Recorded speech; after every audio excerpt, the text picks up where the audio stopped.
Le saviez-vous? Rire sollicite plus de 130 muscles du corps humain.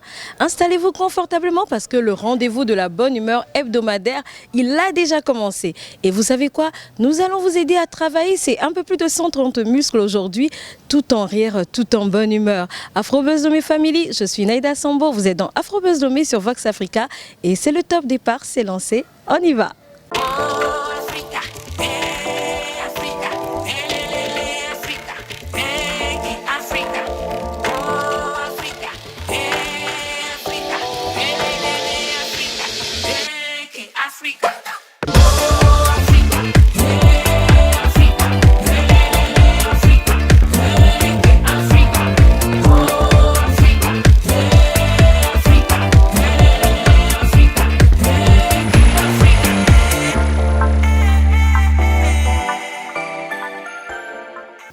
La session du jour vous réserve bien des surprises. Je vous l'ai dit tantôt, nous allons vous aider à travailler ces plus de 130 muscles que vous utilisez quand vous riez. C'est pourquoi nous vous amenons à un spectacle d'humour, un one-man show, celui de Jocelyn Dogbo. Ensuite, je vous emmène faire une découverte non mais magnifique. Un jeune Togolais, génie de l'automobile qui crée sa toute première voiture avec des pièces détachées. Vous n'en reviendrez pas. Et bien sûr, nous irons rendre hommage en musique à ce talent-là qui nous a quittés, Omar By, que nous portons et gardons toujours dans nos cœurs, le roi du R&B togolais. Et nous finirons bien sûr, vous savez, l'interview de l'artiste. Et ce sera Dieudonné Huila, un jeune très talentueux mais qui renferme un vécu, une histoire assez poignante. En tout cas, restez avec nous parce que aujourd'hui, Afrobuzz Lomé, en tout cas, de belles choses vous attendent. Oh, c'est mal de connaître. Tu peux pas. Ça va.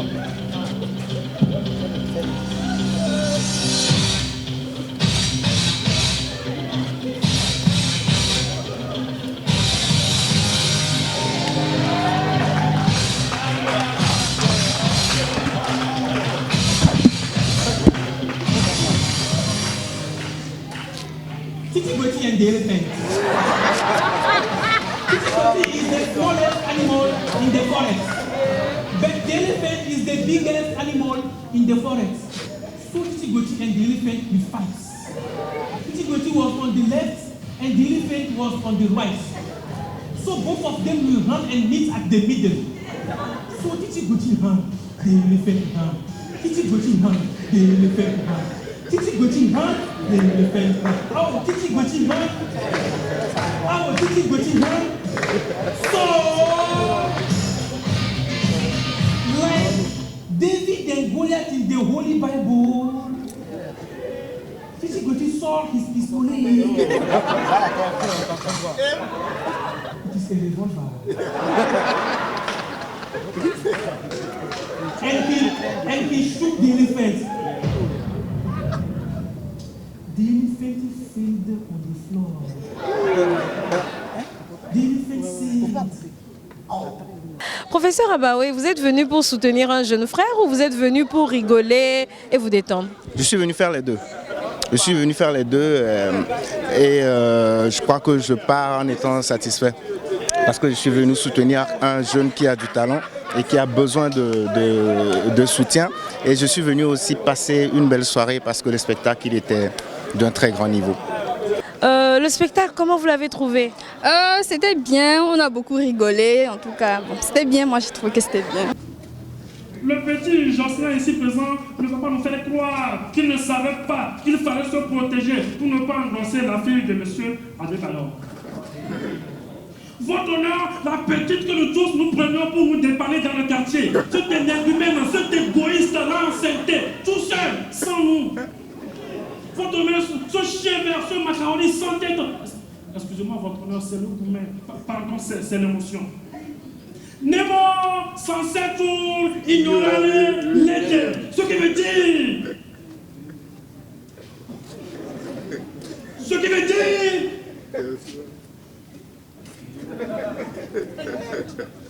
Ce qui veut dire que nul n'est censé ignorer la loi. Vous sortez avec la fille de quelqu'un. Le principe est simple. Protégez-vous. Mais non, vous avez décidé d'y aller sans protection. Tazo, bam, bam. Bon, maintenant qu'elle est enceinte, que feriez-vous? Que feriez-vous? Specialia Generalibus Derogante. Ce qui veut dire que la règle spéciale déroge à la règle générale. Est-ce que vous allez nous dire que c'est parce qu'une règle spéciale déroge à la règle générale que vous avez fait de votre négligence de vous protéger une règle spéciale qui déroge à la règle générale qui tue que tant?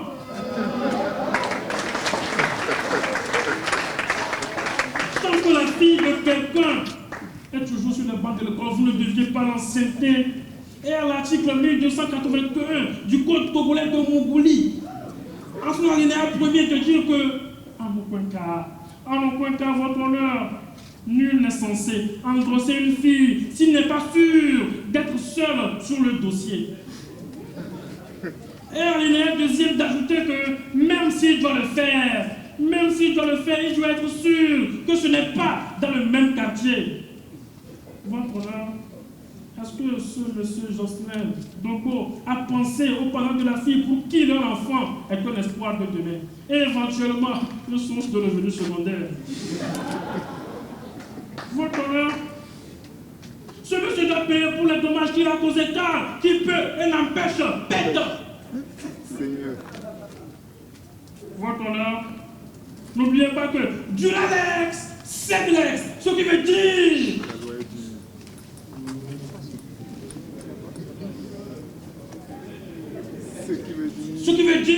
que la loi est dure, mais c'est la loi. Votre honneur, la fétiche à boire, la carapace, jamais fini. Comment on juge qu'un spectacle d'humour est d'un très grand niveau? D'abord, on jauge un spectacle à travers le rire.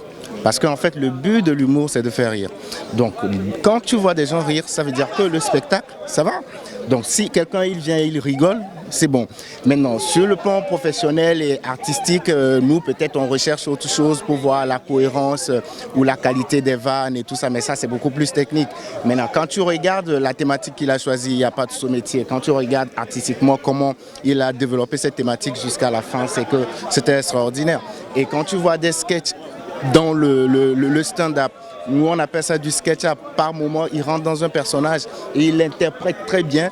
Et ça, c'était une série sur le gâteau. Et moi, je lui découvrais même cette qualité ce soir. C'est vrai, j'ai déjà vu le spectacle, mais ce soir, la manière dont il a interprété certains personnages était vraiment extraordinaire. Moi, j'ai rigolé et je crois que le public, il est satisfait. Tu vois, ils n'ont même pas envie de partir, quoi. C'est super. Pour son premier one-man show, qu'il mette la barre à ce niveau, c'est vraiment prometteur.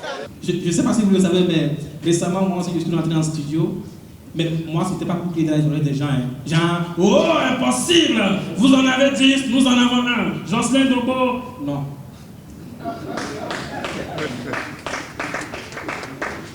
Moi, c'était pour faire du slam. Et mon slam, c'est pas un slam rafistolé, c'est du slam sophistiqué. Ah, on va se là. Vous n'avez pas compris.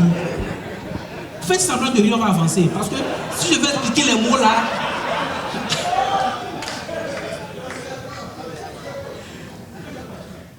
Alors, nous sommes avec vous, Jocelyn Dogo, après votre spectacle. Déjà, comment vous vous sentez par rapport à la prestation au public, à la réceptivité? Je me sens très content parce que là, c'est une étape que je viens de franchir et c'est un défi que je m'étais lancé. Là, je viens de relever mon propre défi. Je suis vraiment content parce que le public était également réceptif.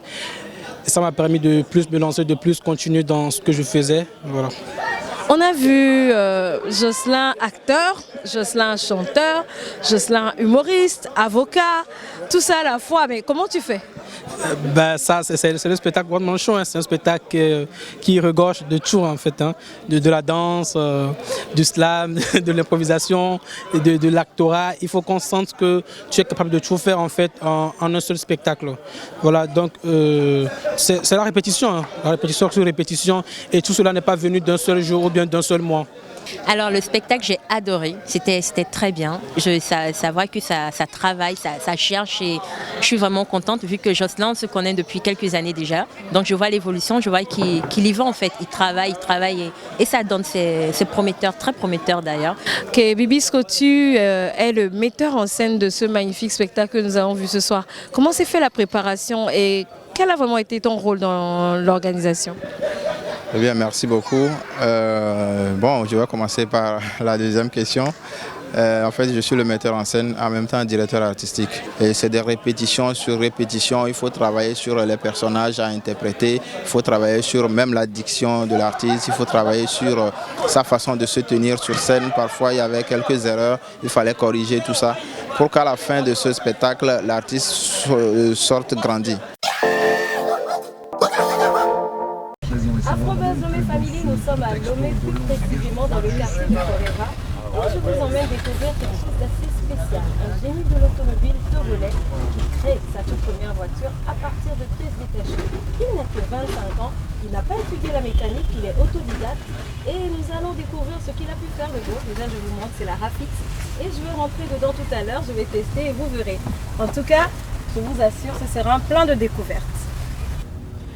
Alors, nous sommes avec Raouf Malazoué, ce jeune génie de l'automobile togolais. Raouf, bonjour. Bonjour. Comment tu vas? Je vais bien. Super bien, j'espère. Oui. Nous sommes dans ta création, ta voiture, la Rafix, qui fait le buzz actuellement à Lomé. On la voit sur des chaînes internationales, dans des clips. On la voit également avec des influenceurs qui sont intéressés par ce que tu fais. Première voiture, première création, quel est le parcours, quelle est l'histoire de la Rafix? Merci pour la question. Tout d'abord, la Rafix, je l'ai conçue, je l'ai commencé à partir du mois d'avril. Avril 2021. Avril 2021. Bon, ça fait moins d'un an. Et moins d'un an. Je me suis dit que je devrais le terminer avant le début de 2022. Et effectivement, je l'ai achevé. Et en janvier, j'ai juste corrigé quelques trucs et puis c'est fini. Et c'est lancé. D'où te vient cette passion-là pour l'automobile? Je sais de sources sûres que tu n'as pas fait une série scientifique, tu ne connaissais rien à la mécanique. Comment est venue la passion et comment tu as réussi à réaliser cette merveille automobile? La Rafix, l'inspiration m'est venue du projet social du gouvernement qui encourage les jeunes à entreprendre précisément pour la consommation locale. Donc c'est de là que m'est venue l'idée et je me suis dit mais qu'est-ce que je peux faire pour apporter à ma société, qu'est-ce que je peux créer d'utile à ma société. Et depuis tout petit, bien sûr que je m'en sortais bien dans les trucs de fabrication et trucs là. Et c'est là m'est venue l'idée, j'ai dit ok, je vais essayer de concevoir une voiture, le rouler. Il faut qu'un Togolais ose sortir du rang, il faut que quelqu'un l'essaie pour voir si ça va marcher. Donc parti de là, j'ai commencé à payer les pièces qu'il faut. Et la soudure, je me suis en sorti seul. La mécanique, c'est toujours moi. L'électricité, c'est toujours moi. Le côté électronique, c'est toujours moi. La peinture, c'est toujours moi. Les autocollants aussi, c'est toujours moi. Le design. Ça a pris beaucoup de temps. C'est vrai que tu l'as réalisé en moins d'un an, mais c'est quand même beaucoup de travail. Ça a pris beaucoup de temps. C'est un truc que je pouvais terminer avant décembre, mais faute de moyens. Donc il faut venir au travail, chercher un peu de sous pendant quelques semaines, retourner auprès de la voiture, verser, aller dans les allers-retours. C'est ça qui a fait que ça a un peu traîné quand même. Actuellement, tu fais le buzz à Lomé, hein, c'est incontestable. Les artistes repostent, pas mal de gens parlent de cette voiture. Mais quel est le rêve que tu as? Mon rêve, c'est d'apporter un plus à ma population, au gouvernement togolais. Donc, j'ai du savoir-faire. J'ai essayé ce prototype, elle n'est pas exhaustive. Il y a plein de modèles que j'ai dans mon programme à concevoir. Mais la question, c'est faute de moi. Il suffit d'un petit pouce et puis tout peut passer. Tu veux devenir un géant de l'automobile, je ne sais pas, créer la première marque automobile togolaise, nous construire des voitures adaptées à, voilà, aux routes togolaises, aux réalités togolaises. Oui, en quelque sorte, c'est comme ça. Puisque celle-ci, ce n'est pas une voiture que tout le monde peut utiliser pour aller en vacances, aller au boulot. Mais cela ne veut pas dire que je manque d'idées pour concevoir un truc qu'une famille peut se déplacer avec ou aller au travail avec. Donc il y a plein d'idées quand même, j'ai plein de projets.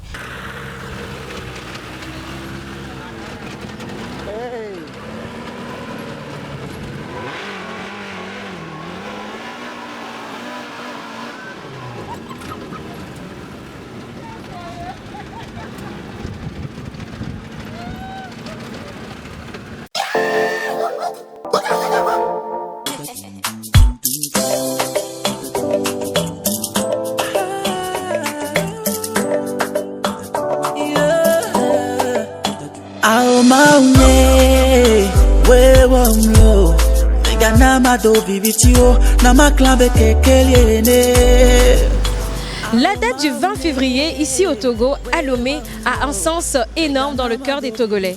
C'est la perte, le décès de cet artiste, ce king-là du R&B, Omar By. Et 2 ans après son décès, nous avons voulu dans Afrobuzz Lomé lui rendre un hommage en redécouvrant ses playlists. Car oui, nous l'avons écouté, nous l'avons aimé, mais nous continuons de l'écouter et de l'aimer. Afrobuzz Lomé Family, découvrez la playlist Omar By que nous vous proposons aujourd'hui dans l'émission du jour.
Afrobuzz Lomé Family, nous sommes avec un talent, un pur talent togolais. C'est un artiste assez atypique, mais qui a... je ne sais pas comment vous expliquer le talent qu'il a. Il faut l'écouter, il faut le voir pour le comprendre. Nous sommes avec Dieudonné Willa. Dieudonné, bonjour. Naïda, bonjour. Bonjour Afrobuzz. Comment tu vas? Super bien, comme vous pouvez le voir, très souriant et tout, voilà. Donc ça va, je pète la forme. toujours souriant. Dieudonné, on t'a connu sur cette chanson Chemin tracé et on a découvert un jeune homme avec un texte très touchant. Comment tu es venu à la musique? Nous savons que tu es handicapé visuel, mais comment tu as réussi à arriver à la musique? Merci beaucoup pour la question. D'abord, merci pour l'invitation. Je suis très heureux d'être avec les fans, tous ceux qui nous suivent. Dieudonné Willa, la chanson, c'est depuis le bas âge, c'est depuis tout petit. J'ai déjà dirigé ma toute première chorale quand j'avais 12 ans. Et c'était au centre des non-voyants de Palimé. Et juste après, je suis reparti à Kara, toujours pour les études. Et là, j'ai animé les semaines culturelles. J'ai aussi dirigé d'autres chorales, d'autres groupes musicaux, jusqu'à ce que Fanga Music, depuis Kara, ne découvre le talent que j'ai et décide en tout cas de me ramener à Lomé pour le propulser, en tout cas, ce talent. Donc c'est de là qu'est sorti d'abord l'hymne aux éperviers, en 2013, et puis Chemin tracé, et bon, voilà, l'album qui s'en est suivi. Chemin tracé, dis-nous, c'est quoi l'histoire derrière ce titre-là? Chemin tracé, déjà, ça parle un peu de moi. Et ça, je profite de cette occasion, je profite de cette chanson pour aussi réconforter d'autres personnes.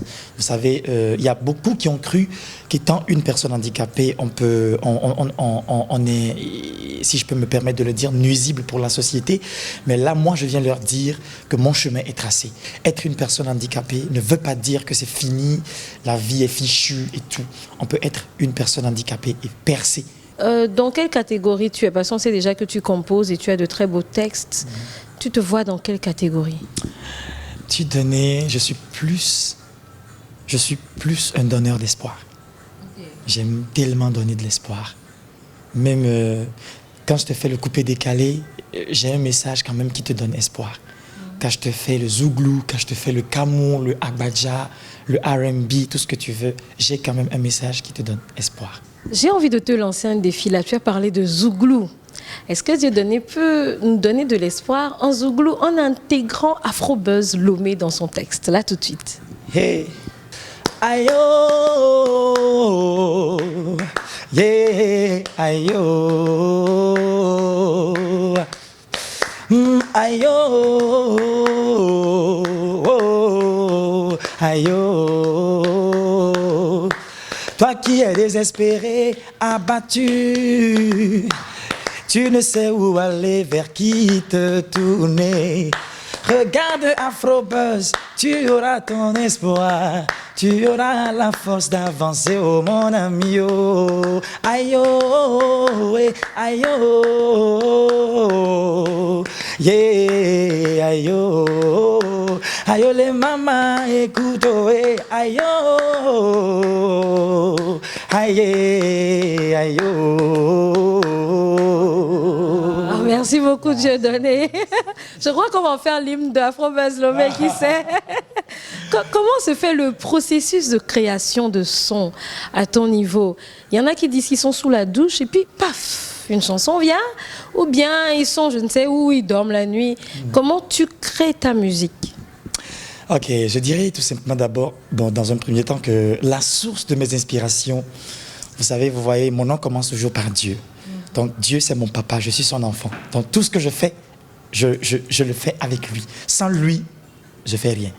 Dieudonné Willa, tu es multipotentiel parce que là, je savais que tu jouais du piano, mais je ne savais pas que tu jouais de la batterie, de la guitare. Et vraiment, à toi seul, tu es tout un orchestre. Mais j'aimerais savoir, est-ce que tu es satisfait de ton évolution actuelle? Franchement, je dirais tout d'abord merci à Dieu pour ce talent qu'il m'a donné, pour tout ce qu'il est en train de faire de par ce talent dans ma vie. Vraiment, je lui dis merci. C'est une grâce, ce n'est pas un acquis, c'est une grâce. Et je lui dis vraiment merci pour cette grâce qu'il manifeste dans ma vie. Mais quand même, comme tout autre homme, comme tout le monde, nous sommes des éternels insatisfaits. Vous êtes d'accord avec moi? Donc, Dieudonné aussi, c'est un éternel insatisfait. Quelqu'un qui veut plus, et donc qui y travaille et pour donc avoir ce plus qu'il veut. Voilà, grâce à Dieu. Voilà. Récemment, sur Facebook, tu nous as gratifié de photos. Bon, on ne sait pas, tu t'es fiancé, tu t'es marié, mais avec les artistes, maintenant, il faut se méfier. C'est un clip, on veut un scoop. Qu'est-ce qui se passe? Ah ouais, un scoop. En tout cas, ce que vous avez vu là, c'est ça. Donc, je ne vous en dirai pas plus. Ce qu'on a vu là, c'est ça. Ce que vous avez vu là, c'est ça. J'aimerais savoir qu'est-ce que ta famille, elle pense de ton art, de ta musique. Comment est-ce qu'elle te soutient?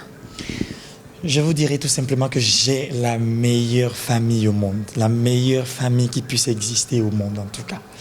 Une famille qui s'en fout de cette personne en situation de handicap que je suis. Gens qui disent que je suis comme tous les autres et que j'ai une capacité à moi et qui m'aident vraiment à trouver cette capacité et à l'exploiter. Je vous dirais tout simplement que celui avec qui je travaille en ce moment-ci, cette personne-là qui est toujours avec moi, c'est mon manager, mais c'est en même temps mon frère de sang. C'est lui qui me suit, c'est lui que je suis plutôt directement. Et pardon, il faut que je rectifie, sinon c'est un gros bras, il va me gifler après. C'est lui que je suis directement.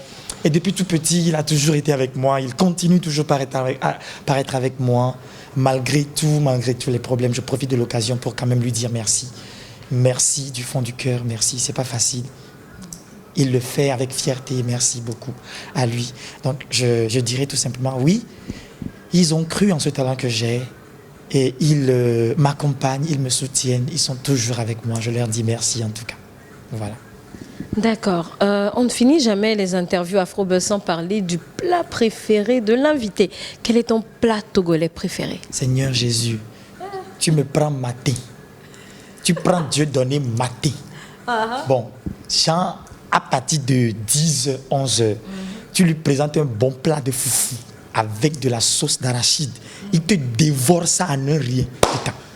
Voilà, Il y a quelque chose que je ne comprends pas. Je sais que Dieudonné est du nord ou du sud. Attends, je ne comprends pas. Attends, moi-même là, je suis un grand cultivateur du champ d'igname. C'est ce que tu sais pas. Je fais l'igname, donc c'est pour ça que j'aime le foufou. Tu me fais un bon plat de foufou avec la sauce d'arachide. Oh non, frère. C'est fini. Si tu étais une femme, je te prends en même temps en mariage. En tout cas, chères téléspectatrices de Afrobuzz, vous savez ce qu'il faut faire pour conquérir le cœur de Dieudonné. Mais n'oubliez pas que ce que vous avez vu sur Facebook, c'est ça. La famille du buzz à la togolaise, c'est la fin de l'aventure en remballe, c'est la fin, the end. On se retrouve la semaine prochaine, même canal, même jour, même heure pour de nouvelles aventures. Merci de nous suivre sur les réseaux sociaux, ça fait toujours plaisir de voir vos likes et vos commentaires, ça fait chaud au cœur. Allez, bye bye, à la semaine prochaine.